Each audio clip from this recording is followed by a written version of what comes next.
let's just get this live stream rolling. A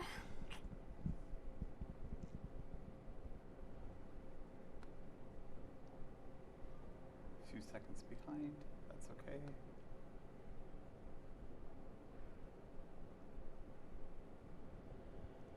Okay.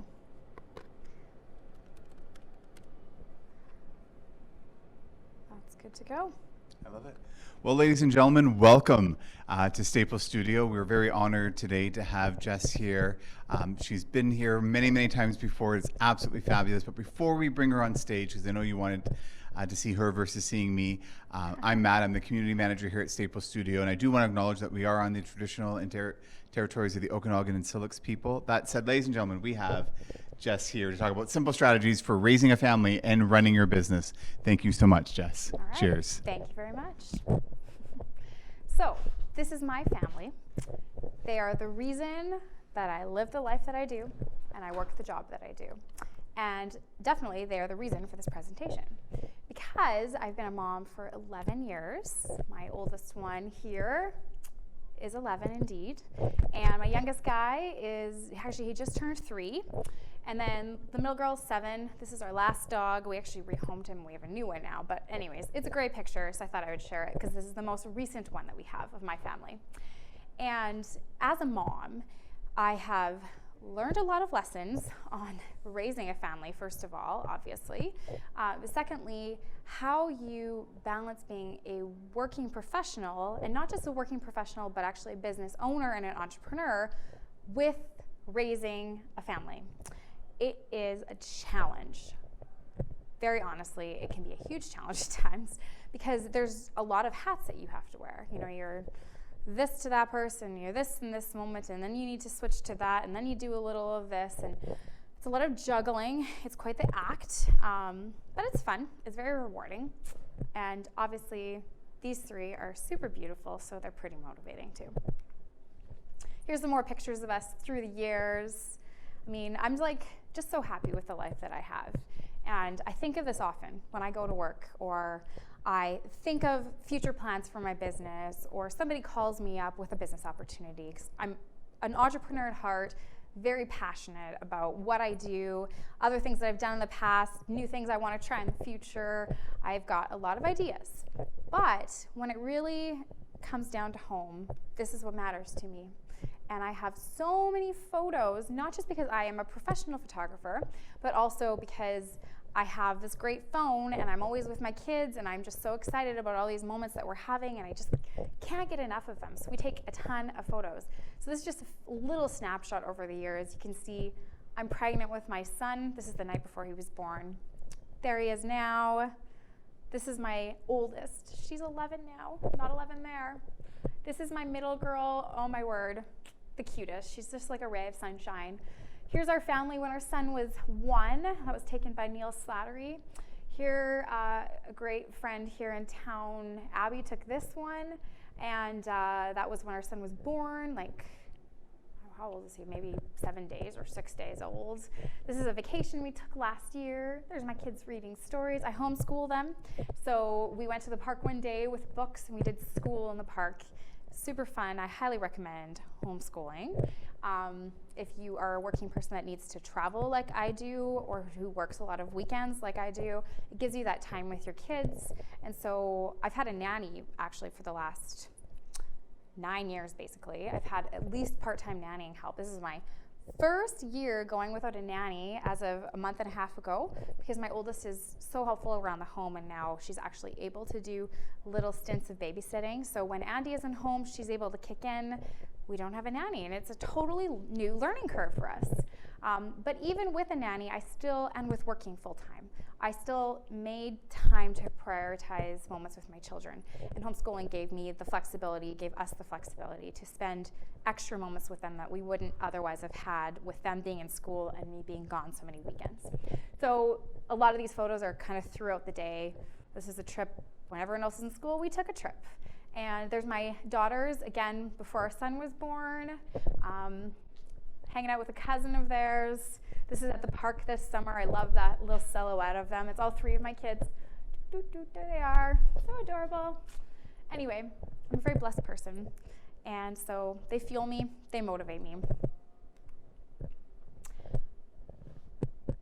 Everything that we do in life costs. So, if you are running a business, it takes time, it takes money, it takes effort or energy. If you're running a family, same thing applies. A lot of energy, a lot of energy.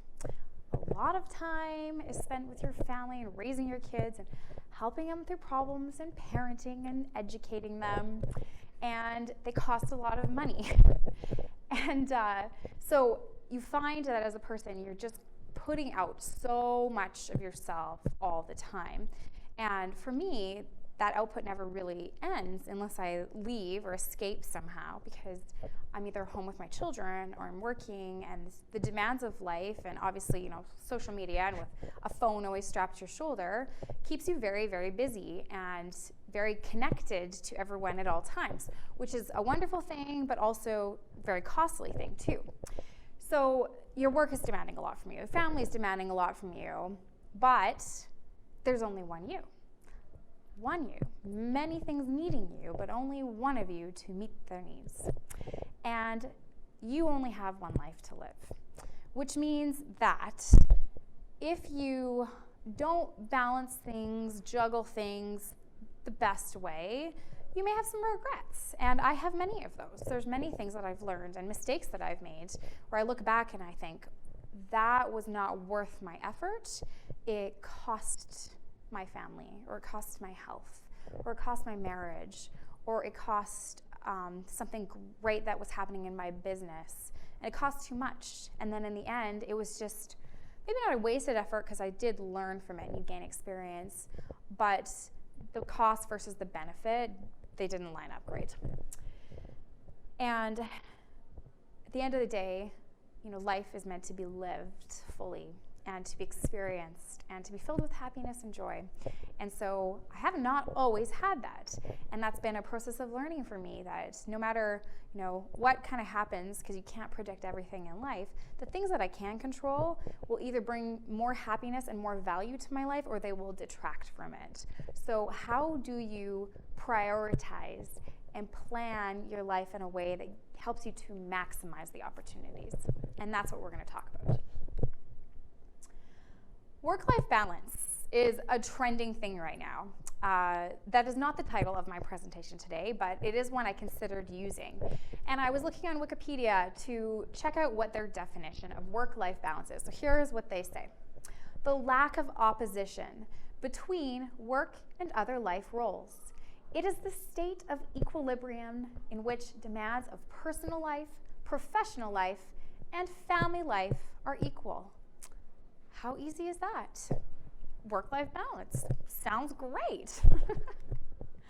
However, I know, and I'm sure most of you, if you really think of it honestly, know that that definition does not exist. There is no perfect balance where nothing demands more than the other, and it's perfectly in harmony, and everything is just rolling along exactly as anticipated and planned.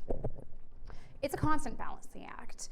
In fact, sometimes I feel like, I've got fine china here and bookwork over there and a phone on here and a kid screaming there, and it's just this act, you're kind of standing and you're teetering and you're barely hanging on, and occasionally you just crash to the ground because it literally can be too much at times. And you may have everything balanced in your life, and then something comes along and it knocks you over because you didn't have any more capacity, but you don't have full control over everything. And something comes along unexpected and you don't have the room to accommodate it. So for me, and this isn't listed here, but just as a little side point, for me, part of the journey of finding work-life balance, or a balanced life as I prefer to call it, has been discovering that I must leave wiggle room in my life for the unexpected. That there must be a margin of flexibility where I can roll with something that gets handed to me because I have some resources available to me. I'm not completely tapped out on energy. I'm not completely tapped out on time. I'm not completely tapped out on money. it's a bit of a dream because sometimes I am completely tapped out of those things, but I try not to be. Everyone talks about distracted driving these days as, because of people texting while driving, ticketing needs to be high because people are texting and getting into accidents. Totally true. I'm totally in support of that law. However, distracted driving tickets, they existed before all that.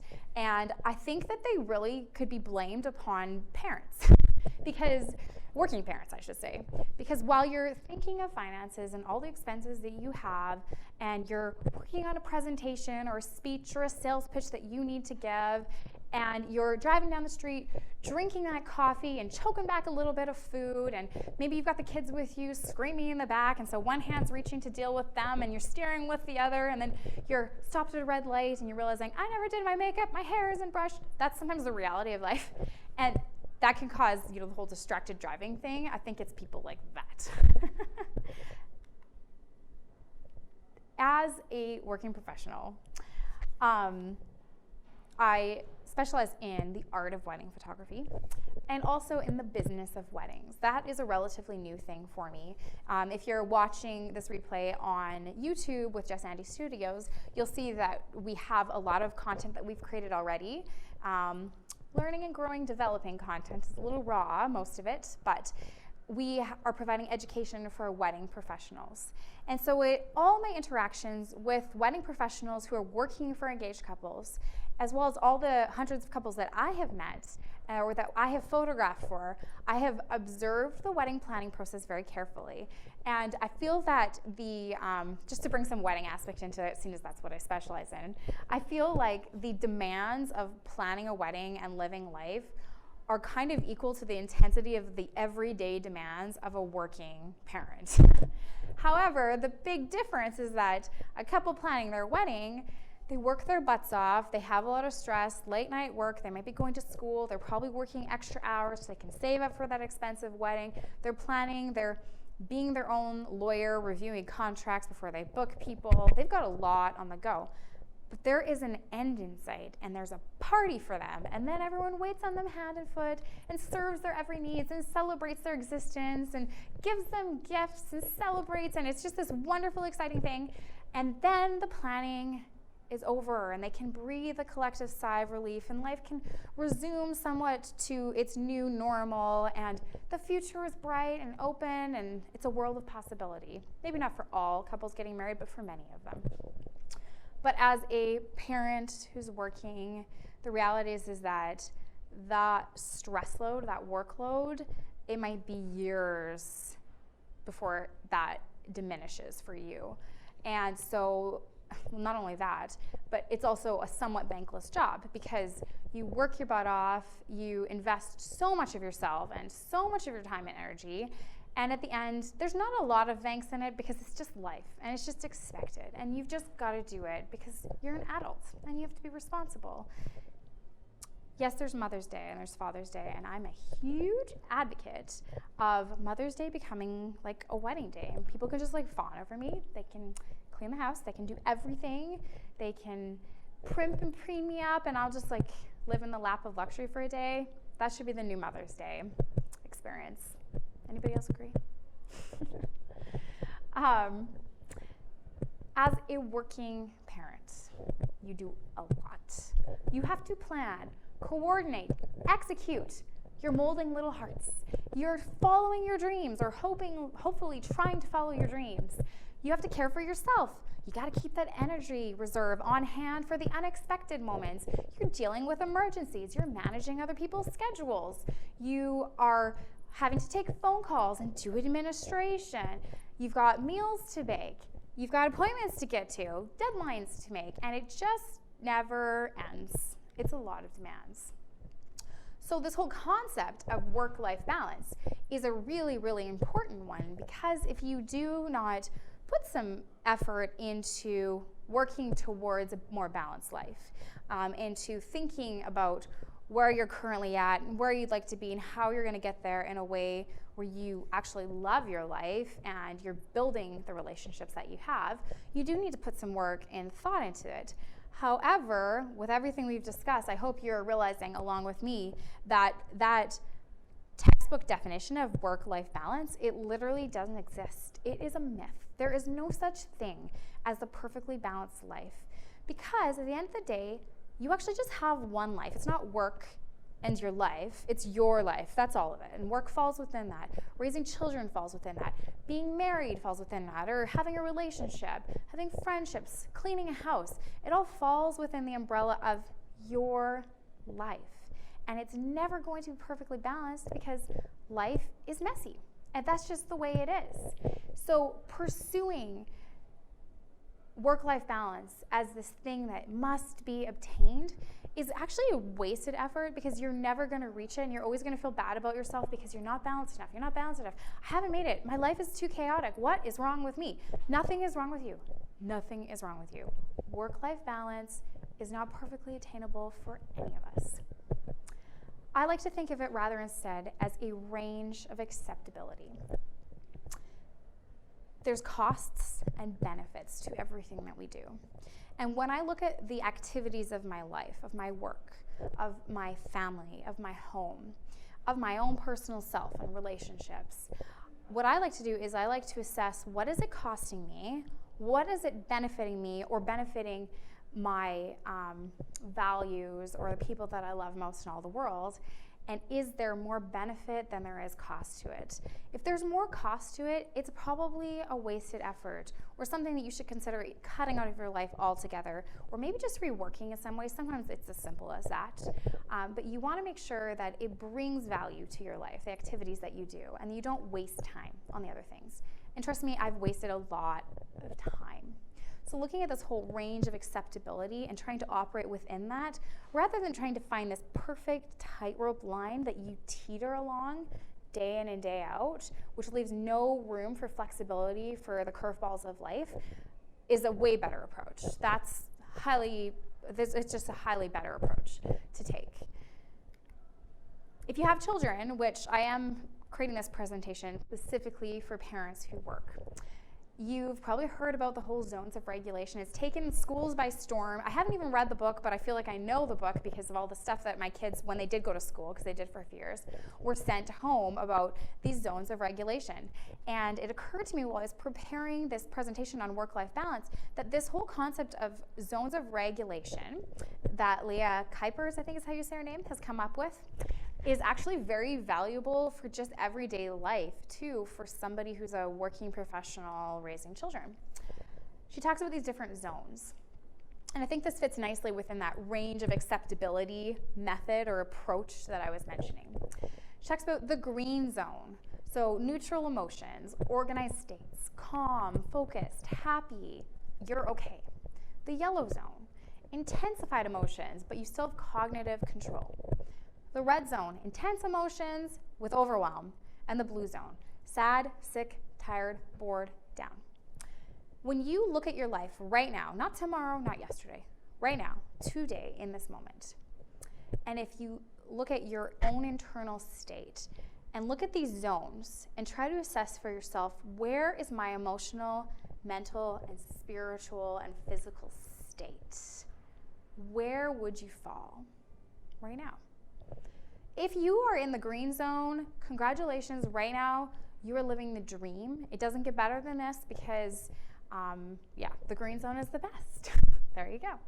If you're in the yellow zone, that's more realistic everyday life. The reality is that you're going to experience intensified emotions. There is a lot of this in life, and that's okay as long as you've got control. So from a planning and strategizing standpoint, I would suggest strive for the yellow, and when you experience the green, raise your hands to God in thankfulness, or just take a moment and celebrate. The red zone, intense emotions, for me, that's a warning sign. It doesn't necessarily mean that you need to change what you're doing or stop what you're doing or throw something out. But it's a warning sign that something isn't quite working or something needs to be adjusted at the very least. But the blue zone, if you're sad and depressed, if you're sick, your body is under severe stress, if you're constantly tired, if you're feeling bored and unmotivated, these feelings, this is a danger zone. This is a danger zone. And so I like to think of that from a business and parenting standpoint, because as soon as I fall into that zone, which I will confess I have in the past and I did again this fall on a health level, as soon as my health deteriorates into this zone and I just can't kick it, I know, okay, something in my life has got to give. And that's the point that I hit this fall. And I put the pause on a lot of things that I was doing, which I still intend to keep doing many of them, but I had to put the pause on them for health reasons. And I've had to make some changes for health reasons, and I may still have to make some more. We'll see what the future holds.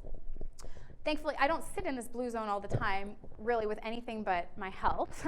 But that red zone, I'm still experiencing that in my life right now on a day-to-day basis. And so I know that I still have work to be done, and that the changes I'm making, which are good changes, they are not complete yet. And I'm sure it's going to be a lifelong pursuit. Everyone goes through times, whether it's because of loss that you're facing or just an extreme life change that you just can't control, you need to make, that you're going to fall into these other zones, but this gives you a good tool to look at. So I would highly recommend looking into this if you don't know anything about it. And then she talks about, you can identify your physiological cues, triggers for your emotions, and then apply the right tools for self-regulation, emotional control, executive functioning.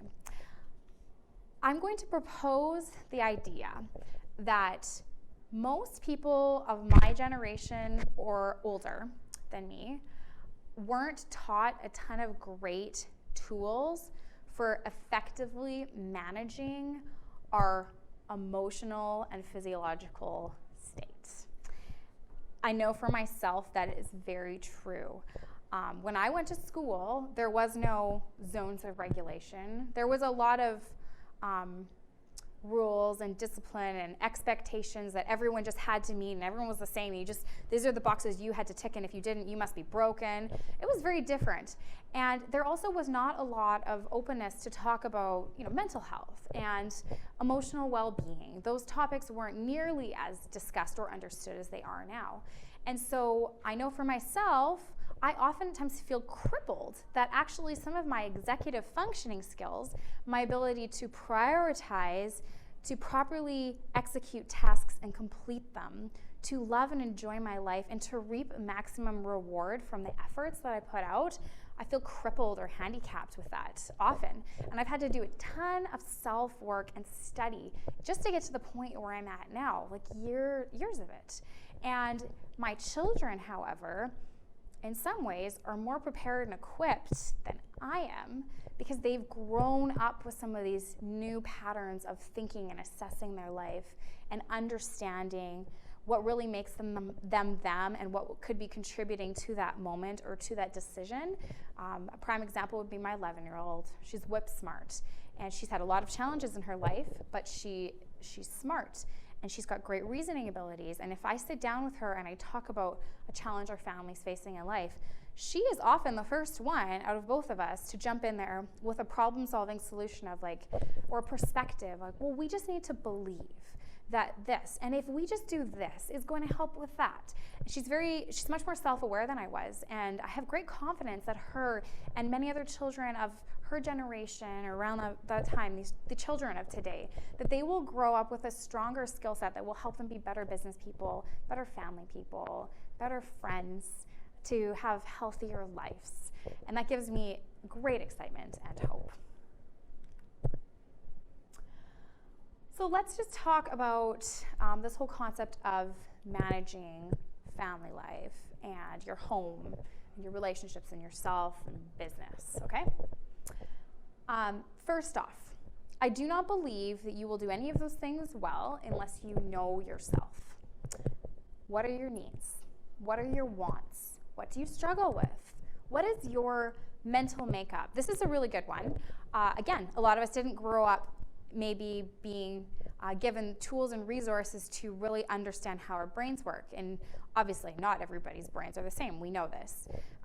Me, for example, I've learned a lot about autism in the last few years. I'm like, oh man, my brain is actually slightly autistic. And I didn't know that growing up. I had all these unique struggles and challenges, but I didn't know that.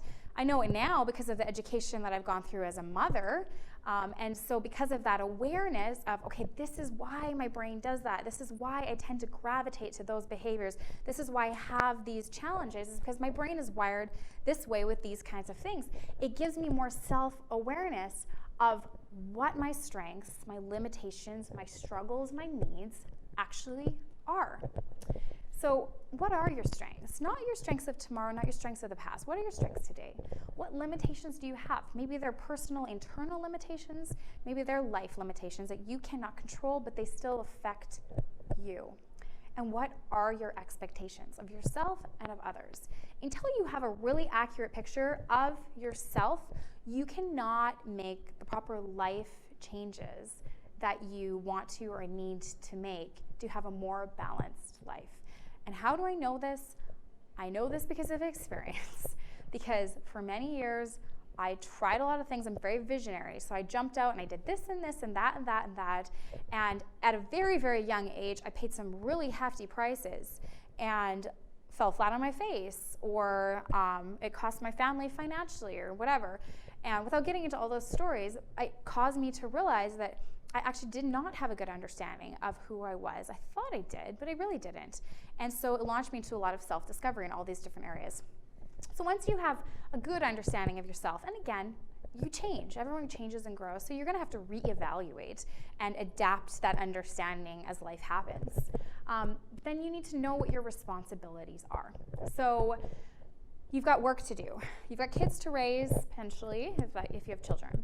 But you definitely will have relationships, whether it's a marriage or you're dating or a close friendship, or maybe you're still living at home and it's a relationship with your parents. Maybe you're a caregiver for somebody. You've got a home to run, a car to keep organized and to fuel up. But then you've got also yourself to care for. So within that, what are your responsibilities? And it seems like such a simple thing, but I actually only recently, like last year, actually sat down and looked at the entire scope of my life and listed all my responsibilities. I'd never done that before.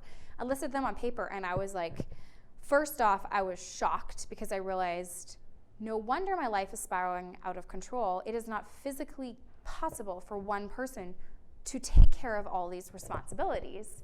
But secondly, I realized that there were things on there that actually were really important responsibilities that I wasn't really giving any thought or attention to. And there were other things on there that really weren't that important, or that my husband Andy could do better than I can, and he often was doing those things, but somehow I felt that they were my responsibility, but maybe they should be his responsibility. Or my children. It was a really actually eye-opening thing for me to realize that I was doing a lot of things that my children were not only capable of doing, but they should be doing, because how are they going to become responsible members of society if I'm doing everything for them? And I looked at that list and I realized, well, hey, I can actually lop a quarter of this right off just by delegating that out. So list off your responsibilities. Actually take some paper, go by yourself, list them off. Develop your mindset. No matter what you believe, all human life has an intrinsic value, which means that your life matters as much as the life of the person sitting next to you, or the person that you're messaging, or the celebrity that you see in a magazine. Your life matters just as much, because just because you are a human being, you have value.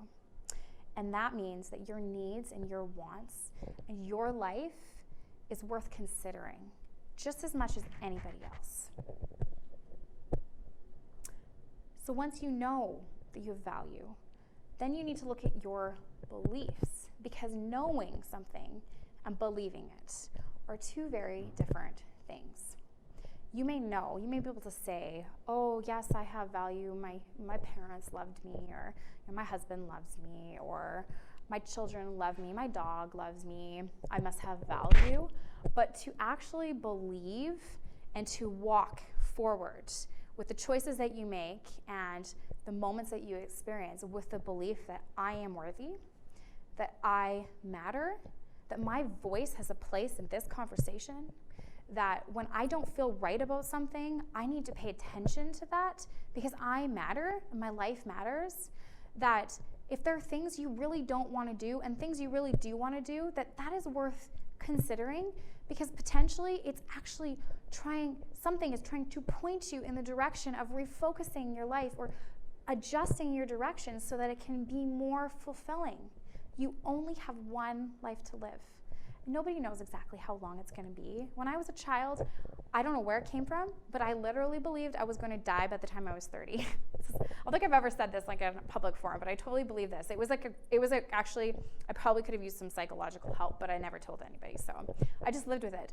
And I truly believed it, and so as a mother who had already had 2 children at that time, as my 30th birthday approached, I had severe anxiety, and I was very scared, but I made it, thank God. And here I am like 4 years later, so that's okay. I don't know where that very false belief came from. But what it did do for me, the one good thing that it did for me, is it gave me a sense of, it started as urgency, but with experience and with life and time, it developed into appreciation for what really mattered to me and perspective. A big picture perspective, that a lot of things I was doing, they were fun, but I could easily let go of them because big picture, they didn't really matter to me. People did. And my life and the experiences that I was going to have, those mattered way more to me. And it gave me that perspective. And so I can be very thankful for that fact, because the reality is whether I have 60 more years, like I've had some people say, you're going to be that old lady who lives forever. You'll be 110 or whatever and perfectly healthy. Who knows? Maybe I will. That'd be cool. But maybe I only have 10. I don't know. The point is that today counts, and I have today, and I need to live today. And I want to do it as best as possible in the most fulfilling way possible. So I need to believe in myself. I need to believe that I am capable of greatness, that the world needs me, that my family is better off because I am in it, that I can work on myself even if I have an extreme challenge. I can work on myself and I can face it head on, and I can look myself in the mirror and say, oh my word, this is a mess. And I can do something about it because I have the strength to do that. Then you need to love yourself. And that process of really knowing yourself, knowing your responsibilities, and having a good mindset, that's all part of owning your life.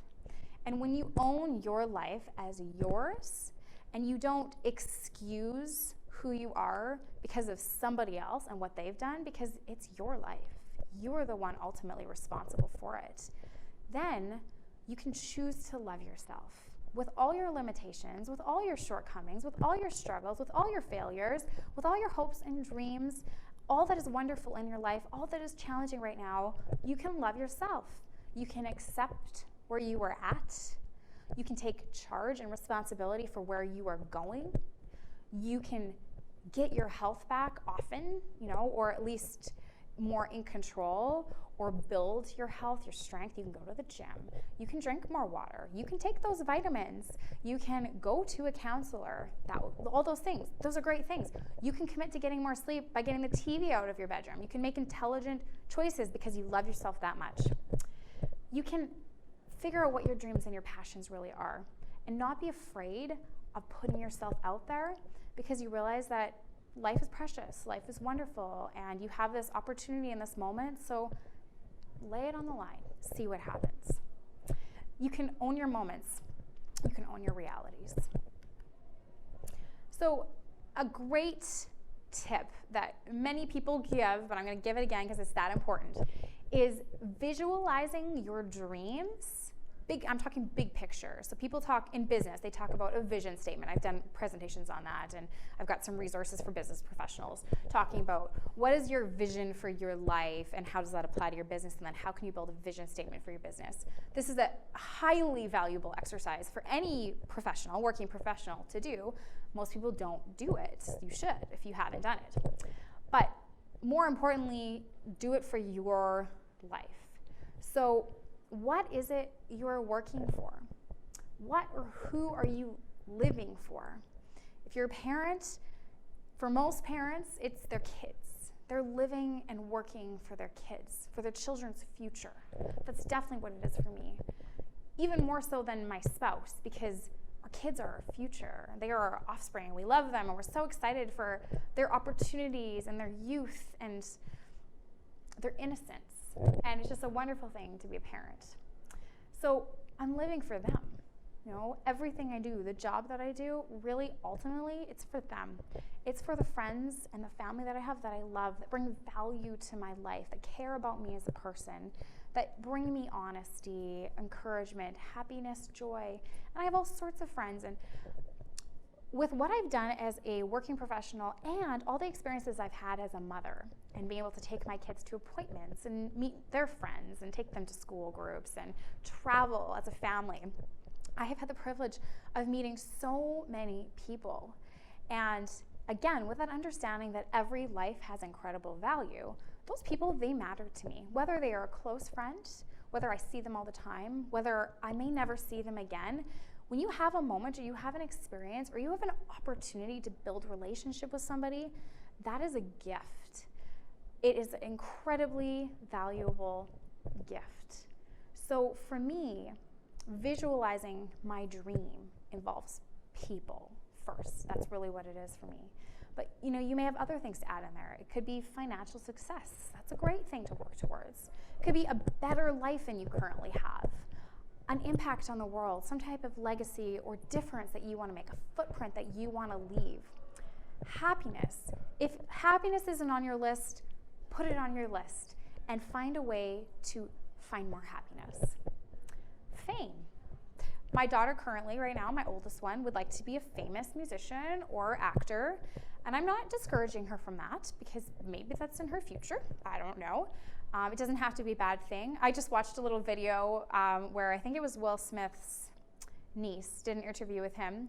And she asked him, do you wish that you had a normal life? And he said, actually, no, I like being famous. It's fun. It gives me cool opportunities. And he told us this funny story. I think it was on YouTube. Anyways, it was very entertaining. But he said he liked being famous. So hey, if that's on your list, great. A solid family, smart kids, a long, long life. Whatever it is, put that on paper. Better yet, make a visual out of it. Put it somewhere. I'm not an artist. I took that up for a little while. I thought, hey, I should take up painting because the figurativeness of painting and putting something on paper with colors seemed very important and valuable to pursue. So I tried it. I had a friend who was a painter. She gave me some supplies. She gave me some coaching. I dabbled for a while. Not my skill set. No. I gave that up. When my kids ask to paint, I say, have at it. I can do abstract if you would like, or I will just give you the supplies and you just show me what you want to make. It'll all be wonderful. And time again, even my 7-year-old paints something and I think, how on earth did you do that? I am not an artist. That is a limitation of mine. But in my mind, I am an artist. I vision and dream, and I can see things, and I do see angles and perspectives and balance very, very well. I'll be a great decorator, interior designer. I'm a great photographer because of it, and I know that of myself. And through all the business things that I've been doing this last year, I've realized that I can't give up on photography because I'm really, really good at it. And by pouring more of myself into it, I could get even better, really, really good at it. And I'm very excited about that because I actually truly love it. So I am still an artist. I'm just not a painter. So maybe something like that goes on your list. But if you're going to make a visual, it could be as simple as a Post-it note with an affirmation or some kind of statement, a vision statement on it that you stick on your bathroom mirror. It could be a large poster that you paint. People make vision boards. Those are cool. Maybe one day I'll do one of those. But do something, put it somewhere to remind yourself, because when life gets sticky, when things get tricky, and when you are just exhausted, sometimes we forget. So put a reminder up. Take charge of your life. And when you take charge of your life, you must learn to say no. If you're a people pleaser like me, saying no is really hard. I don't even like to say no to questions. People will say to me, do you know, this happened yesterday, do you know if the tires that we're changing over are on rims or off rims? I had no idea. Andy put them in the vehicle. He put them in the trunk for me. He bought them. He picked them up. I couldn't remember. I don't know if they're on rims or not. But instead of just saying, I don't know, no, I don't know, you better go look, I said, I think they're on rims. I don't know. I just threw that out there and I was like, why did I say that? So then I had to backpedal. I'm like, but I could be wrong. I actually don't know. So I did say it in the end, but I don't know why it didn't just come out. I don't like to say no. Learn to say no. I've had to learn to say no. I do say no. Sometimes I say wait because I don't want to say no, and then I just keep saying wait, and then eventually the opportunity is expired, and I never had to say no. They just moved on, and that is always nice if that happens to work out that way, but you should be honest. And being honest with yourself first allows you to be honest with others and to not feel bad about that, because you know where you're at, you know what you're working for, you know why you exist, you know what you want, you know you are valuable, and so it's okay to say to people, I can't do that for you right now. I can't give that money right now. I would love to. I can't help you with that right now. No, you may not take this from me. No, I don't want to hear your sales pitch. I don't. Be honest. It's okay. Stand up for yourself. You have to do that too.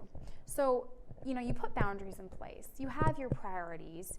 You have things that you're working towards. But sometimes life or people, they push you.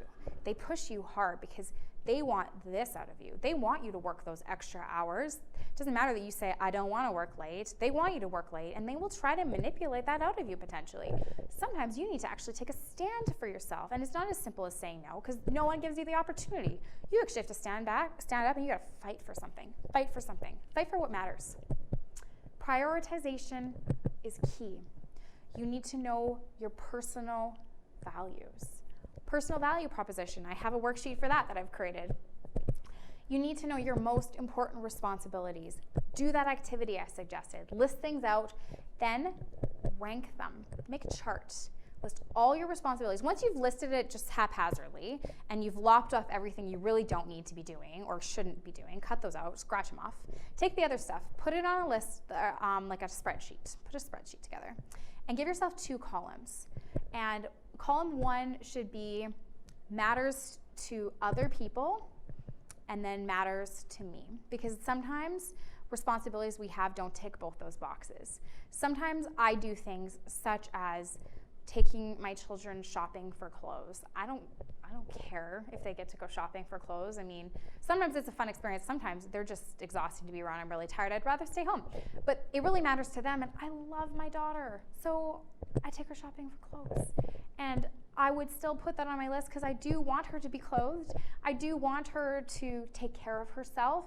I do want her to learn how to make good clothing and purchasing decisions. So it actually does matter to me when I really break it down.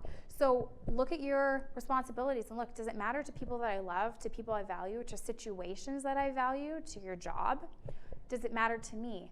Ideally, it matters both. But if it doesn't matter to you, but it's still important for your life, check that off. And then take a look at your responsibilities and assess if there are things that you should just cut out of your life or shelve for a little while and say, I will come back to this later. I will consider this at another time, or I will give up this dream because yes, it's a dream, but when I really break it down, it actually doesn't matter that much to me. And I've had that exact thing happen.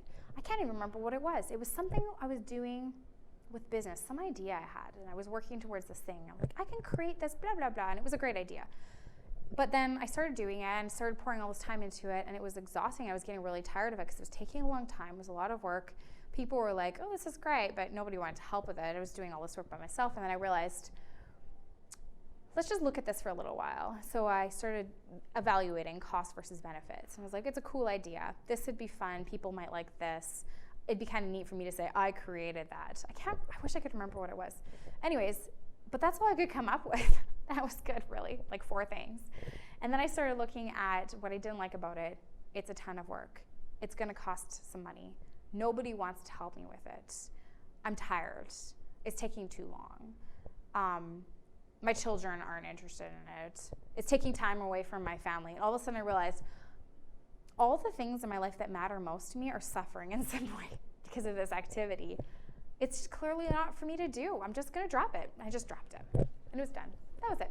Because really in the end, it actually didn't matter. I just got caught up in a dream because I'm a visionary, and that's a cool thing, but sometimes I've learned I need to pass my visions on to other people. Here you go. You would be great at this. Let me help you out. I'll encourage you. And then once you know your responsibilities, you need to have SMART goals. And so that acronym I should know it because, again, I've created a business worksheet for wedding professionals on this exact thing. I am going to totally have to look it up because you look at, I know it's, oh my goodness, I'm going to have to look up SMART goals. I can't believe this. This is because I don't get enough sleep. Part of the self-care thing I'm still learning is I still need to cut more things out and simplify things more because I'm not getting enough sleep and my memory is suffering. Look up the acronym for SMART goals. I will post it as a comment in the video description, but I better not try it because I'm totally gonna mess something up. Anyways, you gotta be smart about your goals. Don't just throw random goals out there. Make sure that they're attainable things. A is for attainable. Measurable. Time. How long is it gonna take? Does it conflict or risk taking you off track? If an opportunity comes, an idea comes, a need is presented, look at your life, look at yourself, look at what matters to you, look at your responsibilities, look at the capacity that you have left to put out any more effort, and then ask yourself, does this conflict with my values or conflict with my desires or conflict with my priorities? Or maybe it doesn't conflict, but maybe there's a risk it's going to derail you. And if there's a risk of it derailing you, you should probably say no. And then you need to set some boundaries in place. You may look at your life and you may say, okay, I'm constantly getting taken advantage of by this one person who has a lot of needs. I do care. I don't want to cut them out. I want to be there for them, but I do not have the resources to give them money or to keep driving, picking up their kids or whatever. I mean, this is not even coming from any real experience. Don't worry if you're a friend and you're watching this. This is not a story from your life or anything like that. But that's a random kind of example. And you might look and say, okay, I do not have the capacity to keep handing out to this person because it doesn't work for my life and I do need to take charge of my life, but I do care. So I'm going to go to that person and I'm going to set a boundary. And you can say, like, I can no longer do this for you, but I care about you. I want to keep in touch. So let's meet for coffee once a month. Let's, on this day, I will do something for you. Come over to my house. Let me help you. I will make this for you. Let me put you in touch with this person. There's a way that you can set boundaries while still caring and investing in the lives of other people and doing things that are on your heart to do without sacrificing your life. So, for me, I've said this already, it all comes down to people and relationships, and it really does. And maybe for you, that's not what you would summarize it down to, but for me, that is literally what it all comes down to. And in the past, because I did not have an awareness of this, because I did not truly know myself and know that everything that I was doing, every idea that I had, every exciting thing that I've experienced, every exciting thing I dream for the future, all involves people and relationships, I made mistakes and I made bad choices because I did things and I invested myself into things and I accepted or brought things into my life that actually cost my marriage, that cost my family's financial well-being, that cost my children's happiness because I didn't have the right time for them, that specifically cost one of my children because she had some educational needs and I was very inconsistently involved in tutoring and helping her through a challenge. Sometimes I pushed and other times I didn't, and there are times where she'd come to me and say, Mom, I need more time with you, and I'd say, I spend all this time with you. But then after a year of this, I looked and I realized it wasn't quality time because I was tinkering away at work all the time. Like play with her a little bit, take a phone call, play with her a little bit, send an email, play with her a little bit, journal out an idea. I was sacrificing time with my daughter, quality and depth of relationship with my daughter for business stuff that I didn't even know if it was going to work out. Oh my word. I mean, now looking back, I think, you idiots, like, couldn't you see that? But I didn't see it. I just didn't see it. And that's okay. I learned. So I've learned tough lessons along the way, and people that I love have paid prices for things that I've done. And that will still continue to happen because I am not perfect and I'm never going to get it right. But I can definitely do better. And I hope I am. Andy, you can let me know when I come home. Am I doing any better? Actually, kids, you can tell me. Am I doing any better? I think so. So here are some simple strategies. I did say that was the point of this video, so let's just talk about those. Strategy number 1, yourself, because again, your life, comes to you first. Monitor your internal states, like we talked about, emotional regulation, all of that. Assess your happiness. Are you happy? Are there things in your life that you love, like just passionately, your sold out love? If there is nothing in your life that you sold out love, you're not as happy as you can be. Are you investing in your health? Do you sleep enough? Do you take vitamins? Have you seen a doctor regularly? Do you work out at the gym? Maybe it's just some simple change, but invest. You need to work for your health. You need to fight for yourself too. Take time to relax. Have you actually sat down and done something that was purely enjoyment? Like, no, there was no work, there was no family, there was no responsibility to it. It was just enjoyment, something on a whim. Watch a TV show where you weren't on your phone, where you weren't giving some control of yourself to other people because they were popping their heads in your bedroom saying, hey, I need this. Can you get me a drink of water? Have you done that? If you haven't done that, I think it's time. Build relationships that matter. The relationships in your life, most of us have many. It's okay to evaluate them and say, okay, these relationships, they really do matter. I'm going to invest more into that because they will add to your life, which will help you add to the lives of others. Laugh. Something for me, like, to get really personal, I don't laugh enough. And I'm a really funny person. Like, I'm doing this presentation right now, and I think, okay, if I was more polished, if I hadn't written this entire thing this morning at 5:30 a.m., the entire thing. I've thought about it until today, but I wrote the whole thing this morning. If I hadn't done that, and I had gone through and been more polished, this would be a very funny presentation. I have a lot of ideas, and I would have done a lot of different things and made this very engaging, because I'm actually a funny person. I love to laugh. But there's not a ton of that in my life right now, which is partly why I've slowed down so much, and I've put the pause on some things, and I'm reworking and simplifying things so that I have more time to just be happy and to live in the moment. Meditate or pray. For me, it's prayer. For you, it may not be, but you have a vision. You know what you want your life to be. You know what really matters to you and where your priorities truly lie.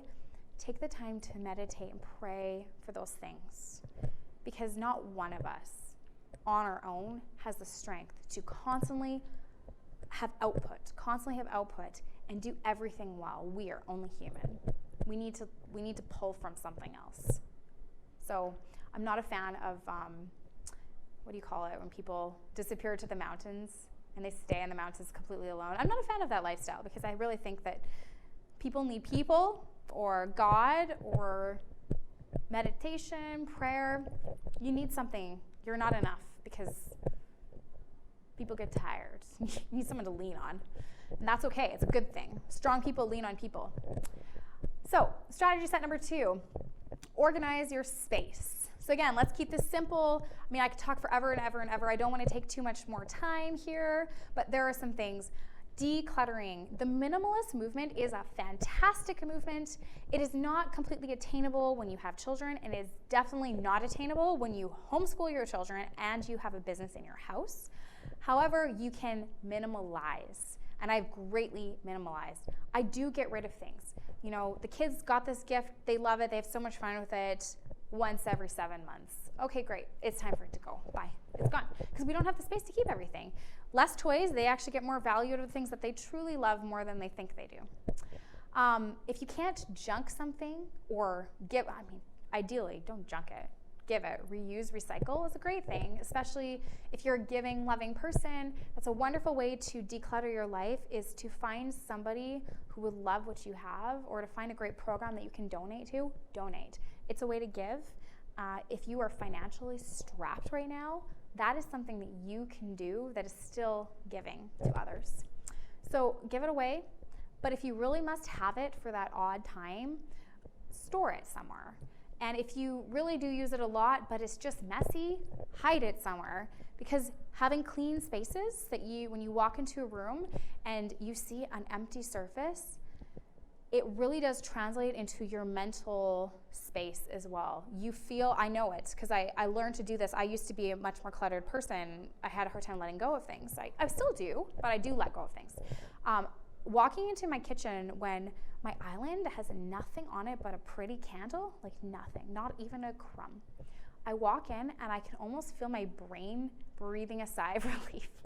It's like, even if I was stressed about work or my kids are screaming in the background, I walk into the kitchen and I'm like, oh, look at that clean surface. So great. So declutter, huge help. I invest in tons of stacking bins, big stacking bins with labels. And then I divide my home into zones, literally. The front closet of our entryway is the game zone for children. It has no adult games. It does have my shoes down below in a coat rack, but it's got lots of shelf space up above, and it's filled with about 10 bins plus board games on shelf. And everything is labeled. I've got these kind of books here, I've got Lego in there, and the kids get a set of things or a game at a time. That's it. And it's out of their reach. And when it's done, it goes back up, they clean it up, and then they can have something different. So when they want to play, I mean, my 3-year-old loves it. He opens up the closet and he's like, Mom, he'll wave to me from the kitchen, Mom, I want to play choo-choo, like the Chuggington game. Okay, great, you can play that. Lego. No, I'll go to grab the Lego. Now, Diggers. So we're always like playing this game. It'll entertain him and it keeps it fresh because it's out of sight. He can't access it whenever he wants. It's decluttered, doesn't look so messy. I don't have a lot of toys laying around the house, but we have actually a lot of toys for our kids, but then it goes back up. You can do that same thing in your office. Again, I've done that.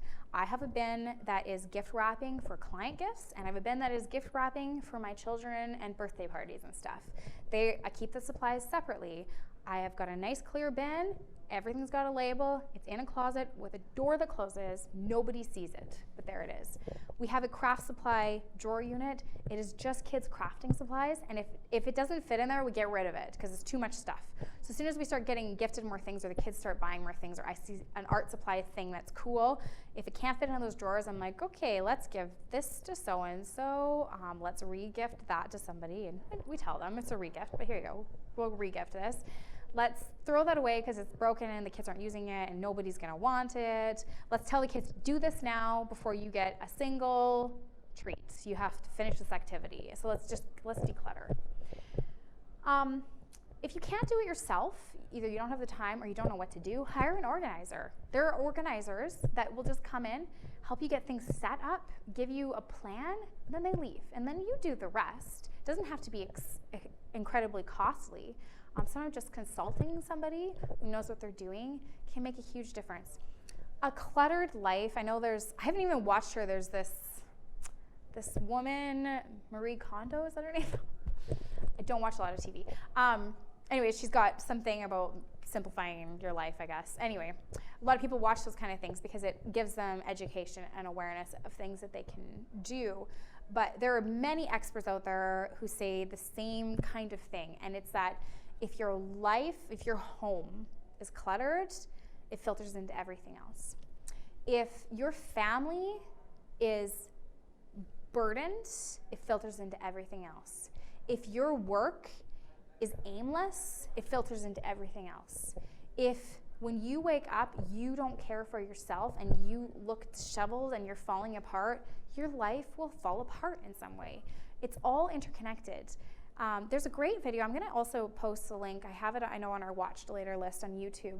A great video by a guy that I don't necessarily agree with everything he says, but what I do like is he says that a lot of people think of life as balls that they're juggling, and I've referenced that.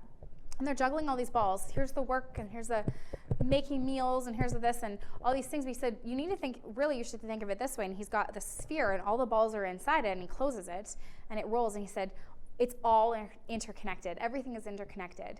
And I love that part of what he said because it is true. Your life has many things, and they all affect and influence the other areas of your life. Educate yourself. Don't let papers pile up. I'm preaching to myself here because I have so many stacks of papers in my house that are half sorted but not totally sorted, like from tax time in the spring still. And that just points to the fact that I do not have enough time because I'm doing too many things. Even now, I'm still doing too many things. So simplifying life, I think, is my next point here. Time blocking. This is a simplifying life thing. I have never even taken the time to look. Maybe there's people already training and educating on this, but this is literally something I just kind of figured out for myself. I am a insanely creative person, easily distracted. If I'm tired or hungry, I sometimes cannot access information in my own brain. And so living a life that is weighted down by a ton of responsibilities, which I do have, it can cripple me at times or cause me health problems. And so I've had to learn to look at all the things in life that I want to do and that I need to do and that I should do, to look at all of those and to categorize them into types of activities. So for me, and it doesn't have to be this for you, but for me, I categorize, like I've got emails, I've got phone calls, I've got appointments for my children, appointments for myself. Like I kind of categorize all these things, and then I break it down even further, or then I lump them a little more tightly, and I'm like, okay, emails and calls for work-related things, that's all administration and type things, or office administration. And appointments, that all falls within errands, like grocery shopping or whatever. So I'll kind of lump those things. And what I try to do is, you've got 5 days in a week. If you're a working parent who has some flexibility with your business and your career, and you want to be a very proactive parent, you're trying to spend time with your kids, or maybe you're the parent working from home. Yes, you have 5 days in a week that you can work traditionally, but maybe you should only plan for 4 work days. I actually only plan for 3 work days. And what I do is I take all these activities and I actually look at 3 days on my week as zone days, and they have a morning block, an afternoon block, and an evening block. So there's 3 zones each day for 3 days. So I have 9 blocks total. So I try to, and I regularly do this every year or so, I look at all the activities in my life and I try to cut it into 9 different categories of things, and then I assign a block to each of those categories. So on Tuesday mornings, I do administration, emails. I try to make sure I've emailed everybody back, because even though I do keep up with emails throughout the week, obviously, and I attend to things as much as I can, you always miss some stuff, and you only have so much time, and sometimes you're sick or whatever, or you take your Monday off. And so Tuesday is a great day for me. So that's my email, get in touch with people morning, connect. We'll call it more of like a connecting morning, because then I have a bookkeeping one, because I do a lot of bookkeeping myself, and that needs regular attention for our life and our businesses. And so that has to be in its own block. It can't fall under general administration. So for you, depending on the amount of tasks in any specific area, you may have to allocate it to multiple blocks, or you may have to break it down differently than I do. But then I've got like a time for appointments, and I try to say, like, okay, my kids can do lessons on Tuesdays and Thursdays in the afternoon and early evening. That's it. I want to try and cut it to Tuesdays and Thursdays. Sometimes I make an exception. So I wanted to put our daughter into swimming lessons this fall. There was nothing for her except for a Wednesday. That wasn't ideal, but we took a Wednesday. So then I shifted, and I was like, okay, well, Wednesday afternoons, I can't remember what I was working on in September, but Wednesday afternoons I was planning to do these activities, so I'm going to switch it up. That's going to be a lesson afternoon, plus I'm going to do these other things with the other children, and instead that work block activity is going to go over to this Tuesday afternoon instead, because now I don't have a class on Tuesday with my kids. So it gives you flexibility, which, like we said, and we've very clearly defined, you have to have. For me, I like to think of like 20% of my life is completely unplanned and flexible. That way, I can handle a big interruption if I need to, because 20% of my time that week had no requirements for how I have to spend it. If something takes longer because I was bad at time management, then I have that block. I've got that flexibility. And so looking at your activities in blocks gives you flexibility, because one week you may have 50 emails to respond to, and the next one you might only have 10. But if your block is all about connecting with people, well, then you can reach out to some wedding venues, let's say, and you can call them up and say, hey, just wanted to reconnect with you. It was so great working with you this summer. I would love to work with you more next year. What could we do to collaborate together? You can, think of somebody that you care about that's a client that doesn't need you, but hey, I'm going to send them an email. Hey, how are you doing? I heard you're pregnant. Are you pregnant? What? You can do those kind of things, because now you have some flexibility, because block scheduling doesn't regiment your time too strictly.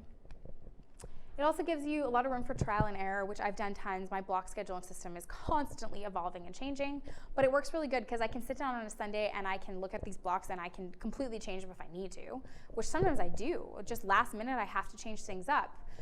Like 3 weeks ago, I got really ill and I was very ill for a week and I could hardly do anything at all. So I had to significantly shuffle things for the time being. But it was easy to do because instead of looking at, okay, I have 150 activities, tasks that I didn't do last week because I was sick. How am I going to fit them all into next week with its other 100 activities? Instead, I was like, okay, I missed these 7 out of 9 blocks. I got to fit those 7 out of 9 blocks into this one that already has 9, but I could cut that out. I could tell these people that I'm not going to do that this week for you. I'm not offering this or whatever. And so I just kind of reshuffled, and then I worked an extra day. Again, because I only block out 3 days, well, I can add a 4th or a 5th day if I need to, and some weeks I do that. Some weeks I work 50 to 60 hours. Just try not to do that regularly. Strategy set number 4, prioritization. So like we've said, but I want to make a special point of this because it just helps to simplify things again. List your responsibilities, rank them for importance. So not just check them, like I said, check them, ranking is better. Rank them like a 1 to 5 or a 1 to 3 even is fine. And be like, okay, number 1 things, these are like my entire life, and the things that matter most to me, or the people I love most, are going to suffer if this is not done. Number 1. If a number 3 might be like, okay, this should be done in an ideal world, but if it didn't get done, it would just mean that this certain thing that I want to release, this new service I want to release in January, might get pushed till February or March. So it's a number 3 on the priority list. So you can do that. And then looking at what they cost and being generous with your estimates. This is something I've had to learn how to do. I was born in the pen and paper era. My parents didn't get a computer that I could use for school until I think I started using a school computer at 15, 16. So I still use pen and paper. Maybe you don't, maybe you use a computer, but I like a pen and paper system of listing things out because you can chicken scrawl, you can be fast. I usually do this late at night. I get ready to go to bed and then I'm like, oh, I forgot to, this is a great idea. I'm very much a night owl. And so my brain is super active and I think of all these wonderful, amazing things that are going to change my entire world or the life of somebody else at night when I should be sleeping. So I take a piece of paper and I just scrawl everything out. But I could post a picture of it, but I forgot to get something. Maybe I'll do a follow-up blog post on this sometime soon. I actually take paper and I have little columns that I've drawn out just on lined paper. And I've got this thin little column on the left, which is a prioritization column. And then I've got a color coding system. So I list all these things out and it looks haphazard. But then in the morning, I take that piece of paper with these things. I add other things that in the morning I know I need to do for the day. I add things that are on my regular to-do list, just everyday tasks or block item tasks for that day. Like if it's Tuesday, I've got to do emails. That goes on my list. So I add all those things onto the list.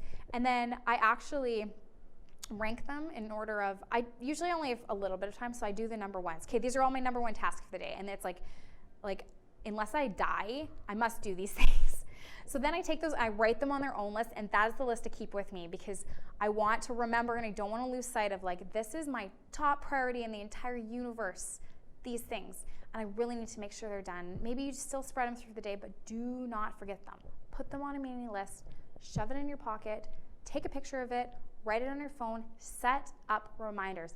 Tell somebody, I am going to do this for you today. If I don't follow through, get in touch with me.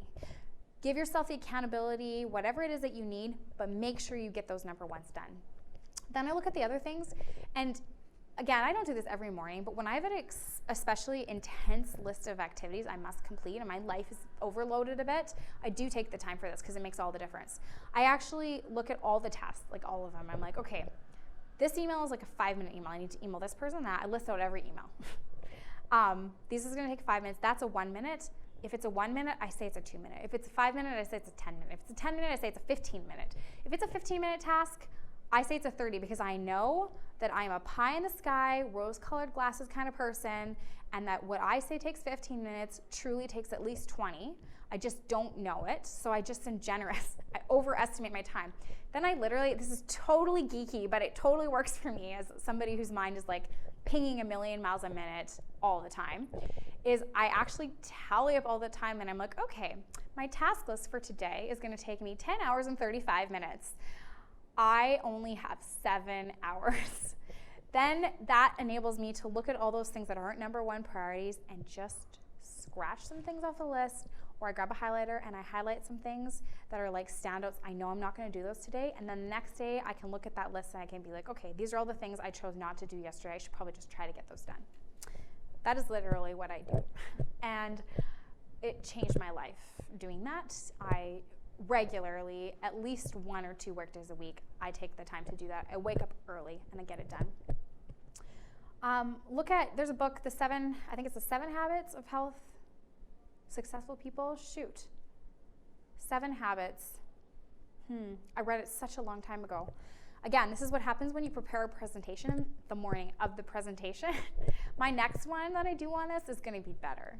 But anyways, look at life habits that successful people employ and look at bringing some of those into your life. Check out Darren Hardy. He's got great advice and motivation on a lot of these things we're talking about.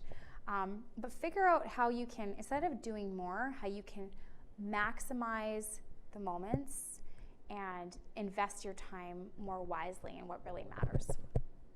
Then, outsource or delegate as many things on your list as you can, because if you can get rid of some things, you should get rid of some things. If your kids can do this for you, you're not ruining their childhood by making them participate in helping with the tasks of life, because they could do it with you, or they could do it for you, and they're blessing somebody, and they are learning the value of participating and giving of themselves, even though they're tired and they could be playing with a toy or watching a TV show. They're doing this other thing, but they're making a difference in the world because of it.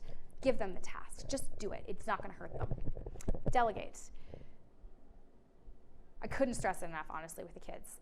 So many of my friends, like me, or at least the former me, are just still me, because I still feel guilty giving my kids tasks, because I do want them just to have fun and have this beautiful, wonderful life. But learning that when you are overloaded, you're actually a bad parent, and it's better for your kids to have to, put some boots on and work hard for a little while, but have a parent who isn't running on fumes, because you will have better relationship building experiences with your child, and they will be better off for it.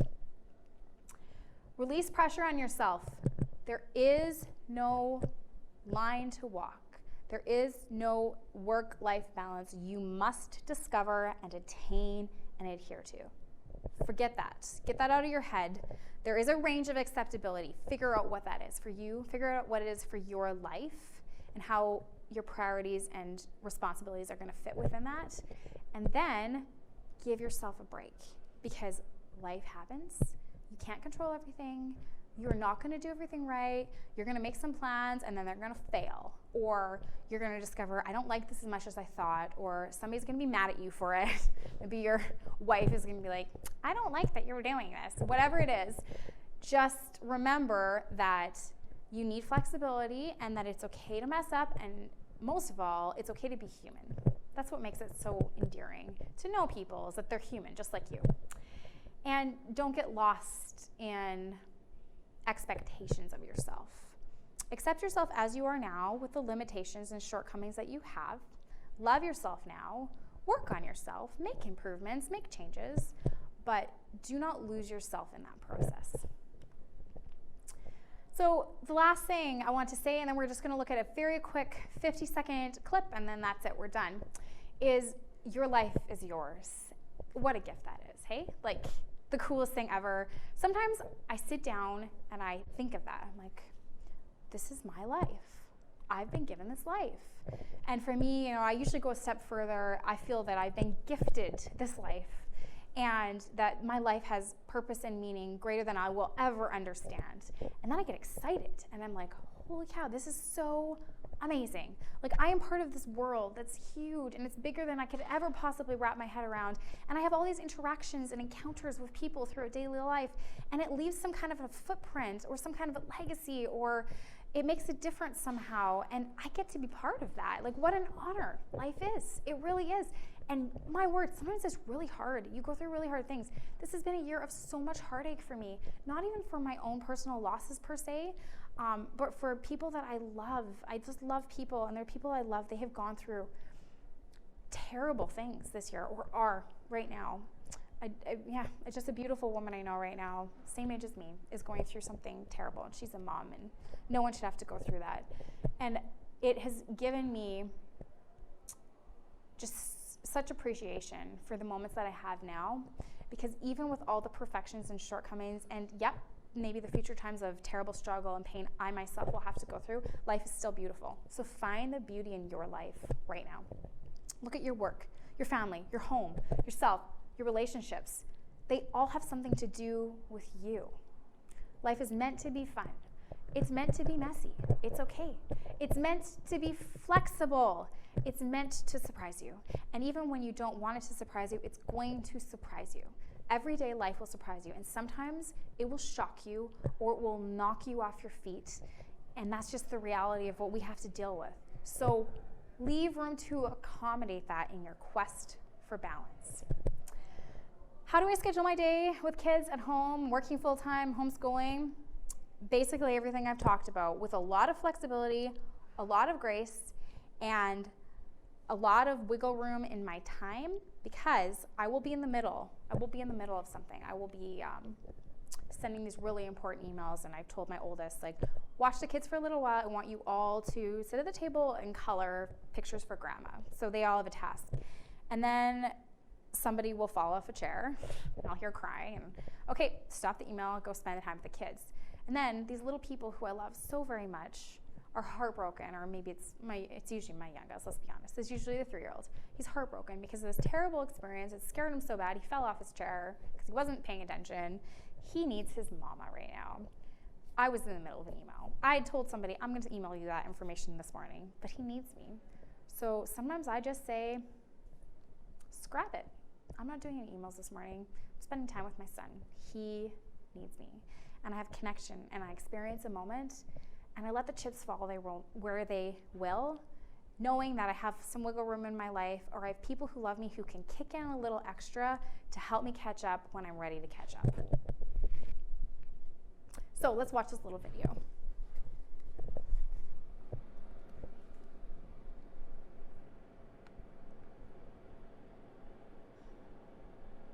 So yeah, again, this is by Nigel Marsh.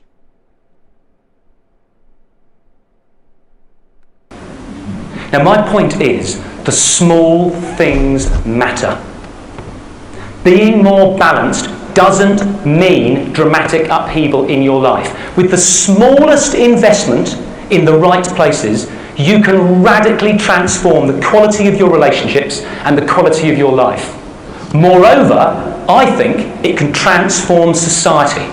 Because if enough people do it, we can change society's definition of success, away from the moronically simplistic notion that the person with the most money when he dies wins, to a more thoughtful and balanced definition of what a life well lived looks like. And that, I think, is an idea worth spreading. So good. I just love that. Oh, that was awesome. So all the photos you've seen in this presentation, excluding some family ones of us and our kids and whatever, are taken by my husband or I. Our business is Jess Andy Studios. You can find us at Jess Andy Photo, at Jess Andy Weddings, at Jess Andy Studios, at Jessica Schlamp if you want to connect with me personally. But that's our website, jessica-andy.ca. Like I said, we've done a lot of things in the past. We're fine-tuning. We've paused some things. We're coming back with some other things in the new year. We will be doing more presentations exactly like this one.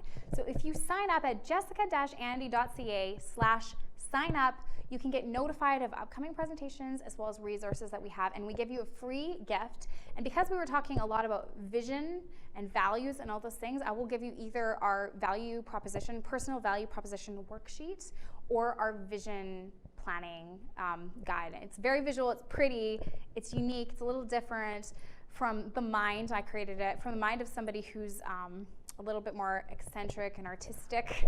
So if you're like me, then you may like the way that I've laid out this information. So I'll give you one of those gifts if you sign up there. So again, if you're watching this replay on social media or on YouTube, feel free to sign up at that link. And I would love to get to know you. Find us on social media. Let's be friends. Like I said, I love people. So you can find us Jess Andy Photo on Facebook, Instagram, Twitter. Jess Andy Studios, Pinterest, YouTube, LinkedIn. And me at Jessica Schlamp on most of these platforms. So if you want to connect with me personally, one of the things I'm working towards is some personal presentations like today's that are more motivational focused. So thank you for watching. Thank you for bearing with me on a presentation that was a little bit thrown together, like I've confessed to you. It's going to get better in future editions as I expand on some of these things more, and we'll bring a little humor into it and all of that. But again, share this video, like it, comment. And if you have any questions, reach out to me. All right, that's it. Thank you very much.